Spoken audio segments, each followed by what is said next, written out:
Well, good morning. My name is Ryan, and I use he and him pronouns. I was born in the late 80s, and I mostly grew up in the 90s in a small town in southern Indiana. And I remember as a kid, I felt like the world was always getting better. It seemed like we were on the cusp of a golden age. It seemed like there was always a new technology or discovery that was promised to revolutionize the world. Now, I was a kid and I didn't know everything. There were a lot of things I missed. I was a middle-class white kid in a small town in Indiana, and there were struggles people had that I knew nothing about. But it seemed like we were moving forward and making progress. Flying cars seemed semi-plausible, but we've had to settle for Cybertrucks.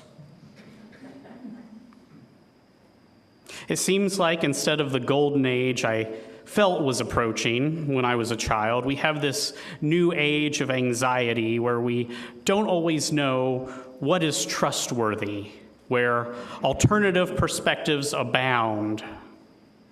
And I think this tension is odd for Unitarian Universalists. Because on one hand, we believe in pluralism.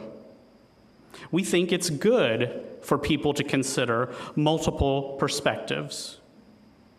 We have individuals with various perspectives who attend our services together and learn from one another. But on the other hand, we value justice. And we know while many perspectives are good and helpful, there are perspectives out there that cause harm to others. So sometimes I wonder, is it even possible to find common ground to stand on? Is it beneficial? Now, at a UU church, we come together to find common ground every Sunday, usually with civility. I'm a person who believes in God, but many in UU congregations do not. But I've found that when I preach, people across our theological perspective often tell me that it was beneficial to hear my words. And I found that my own faith has benefited from the critique of those who are atheists. If your faith can't withstand criticism from those who don't share it, it's probably not a faith worth having anyway. Personally, I've grown significantly because kind atheists were honest about how they saw my perspective, and those gentle challenges helped shape who I am today. So at a UU church, we can often find common ground. We can unite behind a way of being in this world. But I think that's because while we have many different perspectives, the people who gather at a UU church tend to want the world to be a better place. It's hard to remember, not everyone wants that. There are people in this world that primarily care about themselves and what they can gain from a situation. Can we find common ground with such a person? Well, I'm not sure I could. And then there are others who care about others, but only the ones that are like them. Their goodwill might extend to their family or those who vote like they do, but it may not extend to those they perceive as other or different. And to complicate matters further, if we're honest, many of us have mixed motives. None of us are 100% altruistic all the time. It's almost certain that some of us have, at some point, done something unethical because we felt the need to get ahead, and we have a culture that rewards such behavior. So in this sermon, I plan to draw from a few different sources of wisdom to explore ideas around finding common ground with others and seeing the common humanity of all people, even when we have very little common ground. And I'm going to start with some quotes from two of the most influential civil rights leaders, Martin Luther King Jr. and Malcolm X. Before I read these quotes, I want to point out that these quotes are from a different time, and both include a word that we no longer use, but was considered appropriate at the time. In the interest of historical accuracy, I will use the word in the quotes, while also acknowledging language evolves, and there are better terms to use today. So in his letter from a Birmingham jail, Dr. Martin Luther King wrote, "I have almost reached the regrettable conclusion that the Negro's great stumbling block in his stride toward freedom is not the white citizen's counselor or the Ku Klux Klanner, but the white moderate, who is more devoted to order than to justice, who prefers a negative peace, which is the absence of tension, to a positive peace, which is the presence of justice, who constantly says, 'I agree with you in the goal you seek, but I cannot agree with your methods of direct action,' who believes he can set the timetable for another man's freedom, who lives by a mythical concept of time, and who constantly advises the Negro to wait for a more convenient season. Shallow understanding from people of goodwill is more frustrating than absolute misunderstanding from people of ill will. Lukewarm acceptance is much more bewildering than outright rejection." Similarly, in a lecture titled "God's Solution to America's Race Problem," Malcolm X said, "The white liberal differ from the white conservative only in one way. The liberal is more deceitful, more hypocritical than the conservative. Both want power, but the white liberal is the one who has perfected the art of posing as the Negro's friend and benefactor. And by winning the friendship and support of the Negro, the white liberal is able to use the Negro as a pawn or weapon in this political football game that is constantly raging between the white liberals and the white conservatives. The American Negro is nothing but a political football, and the white liberals control this ball through tricks or tokenism, false promises of integration and civil rights." I think many of us hear these critiques and we say, ouch. It's not necessarily fun to hear, but it does invite us into self-reflection. From the perspective of Dr. King and Malcolm X, it seems that many white people who would have thought of themselves as progressive or open-minded valued unity with other white people over the struggle for black liberation.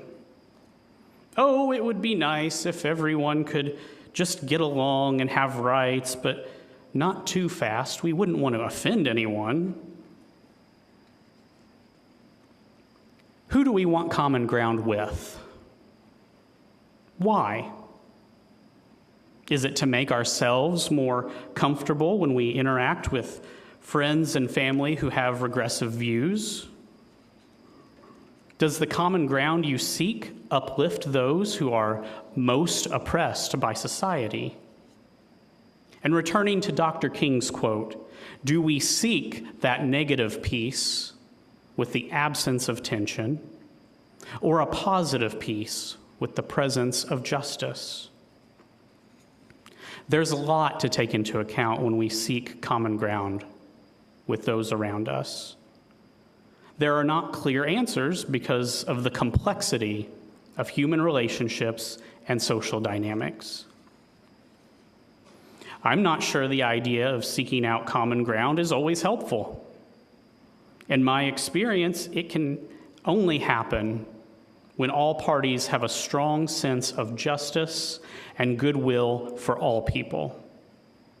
Sometimes when we try to reach across the aisle, we may find ourselves dragged away from our own values. In my career and working in hospice, I often wrestle with these questions. Because on one hand, I believe every person deserves compassionate care at end of life. And on the other hand, that means everyone includes the people I disagree with. Everyone dies. So in hospice, I meet every kind of person. Sometimes I meet a patient in a mansion, and I hear about what kind of successful business person they were. Other times I meet my patients in a home that is practically falling apart, and I hear about their life of hardship and struggle. I meet people with a strong commitment to a faith tradition, and I meet those whose faith is crumbling after hearing about a terminal diagnosis. And of course, I meet people who make meaning outside of a traditional religious system. Sometimes I meet a person whose perspective is deeply offensive to me. They may believe a lot of the current harmful rhetoric about the danger of immigrants or the immorality of LGBTQ+ individuals. And in the midst of that, I'm sent to serve them, to be a presence of peace and comfort, all the while aware of how this person's perspective has likely contributed to the harm of those who are most vulnerable in society. If I'm honest, sometimes I don't want to go. But what I've learned, spending time with all these different kinds of people, with all these kinds of perspectives, is that we basically do want the same things. We disagree on how to get those things. Sometimes we believe false narratives about how those things could be gained. But mostly we want safety for ourselves and the people we care about. We want a fair deal in regards to the work we do, and the income we earn. We want the freedom to make our own choices. The truth is, I share a lot in common with every person. We're all trying to make sense of the experience of being human. We're all trying to find ways to get our needs met. We all want to experience love in some way or another. I don't need to search for this common ground because we already have it. And when I encounter a person with whom I disagree, if I can pause my knee-jerk reactions long enough to listen, I often find they were deeply shaped by experiences outside of their control. I've been reflecting a lot on the fourth UU principle, a free and responsible search for truth and meaning. My search has been free and responsible in many ways. I've chosen to pursue education that has made me a more compassionate person. When in my childhood I was handed a worldview that didn't completely make sense to me, I was able to ask questions and seek answers. I'm able to read and comprehend books that challenge and inform me. I've been challenged and encouraged by people who don't share the same perspective as me. But many people don't get the privilege of a free and responsible search.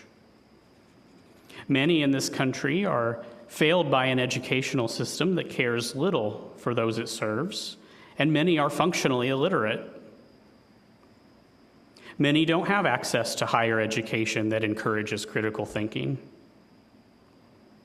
Some are so overburdened with just trying to meet their basic needs, they do not have time or energy to reflect on life's big questions and may simply accept a narrative that they are handed.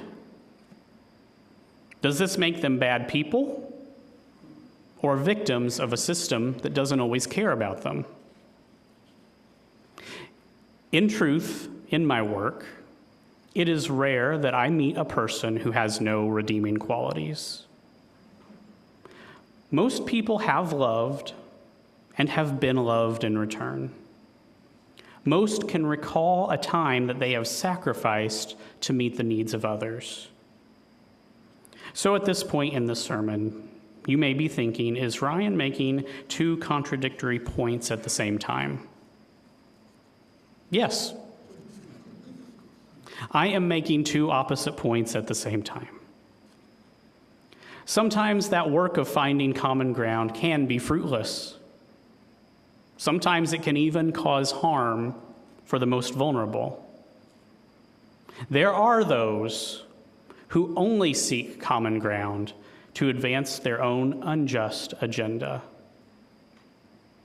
Yet at the same time, humans are complex, with different motivations, shaped by different experiences.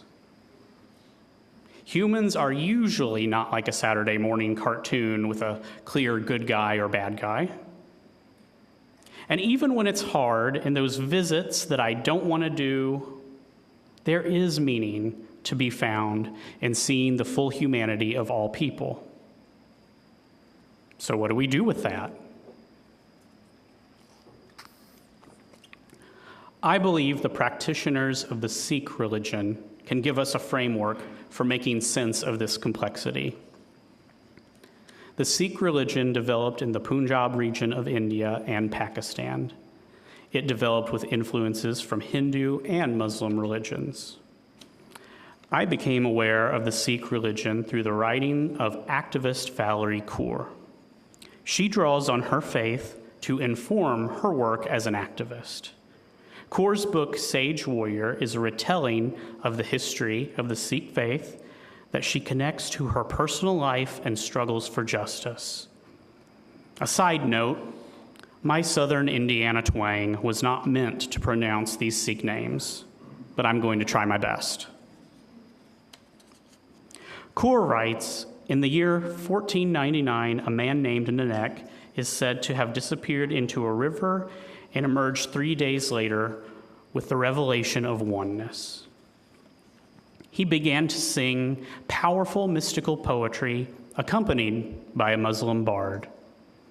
For 24 years, Guru Nanak traveled in each of the cardinal directions on foot, enduring lashing monsoons, sweltering summers, and icy winters, sleeping in humble homes or beneath trees under starlit skies. Everywhere he went, his songs held a vision that landed in people's hearts. We can all taste the truth of oneness, and when we do, we are inspired to care for one another and fight for one another. Perhaps what was most powerful about Guru Nanak is how he distilled the mystical heart of the world's wisdom traditions into its essence, love. As you use, I think we can get behind the idea of oneness. In truth, we are all connected. The things we do for love or hate are not done in a vacuum and will affect those around us. We move imperfectly through life, but with intention, at least attempting to do the right things in the messiness of reality. The Sikh people walked through this real-life messiness. As a new religion, they faced persecution from those who still practiced Islam or Hinduism. They preached a message of oneness, but in 1606, Guru Arjan, the fifth Sikh guru, was tortured and martyred when he refused to renounce his faith. Even when you believe in oneness for all people, not everyone else does. The Sikh people realized that even though they believed in oneness, their belief would be snuffed out if they did not stand up for themselves. Kaur writes, in the Sikh tradition, the use of force is only permitted when all other methods fail. She elaborates, the cost of violence is steep. When we take another's life, we are also taking a piece of our own humanity. The Sikh people did not choose violence because they wanted to. They found a sense of duty to protect each other from those who would do harm to their young community. And even though they chose to defend themselves, the Sikh people did not stop seeing their enemies as people. Many Sikhs were famous for offering aid to their enemies, even in the midst of war. Bhai Kanya was a Sikh warrior who was questioned on the practice of giving aid to all who were in need on the battlefield. His response was simple. He didn't see friends or enemies on the battlefield. All he saw were people. Now, I would imagine many of us here today are not equipped and ready for combat. I certainly am not. But I believe the practitioners of the Sikh religion can encourage us to say yes to justice, to oneness, and to see the full humanity of all people, even those people we might consider enemies. There are a lot of unjust ideas in the world that need to be resisted in whatever way you feel equipped to resist. There are unjust people doing terrible things, and I think we should be thinking about what it looks like to stand up for the most vulnerable and to prevent harm. And in the midst of that, we remember oneness extends to our enemies, and that ultimately they are people doing what they do for complex reasons and capable of growth and change. So will we ever be able to achieve common ground with every person? It seems unlikely. Many are unable to see the unity of all people and will to continue to work toward a world of winners and losers. Common ground with those individuals may put you at odds with those who desperately need your solidarity. However, we should never forget the humanity of those we oppose. And may we remember the best outcome is for them to also embrace oneness for all people. So today, as we continue to make sense of a messy world, where the right thing is often unclear, may we do so with a sense of justice and a hope for oneness.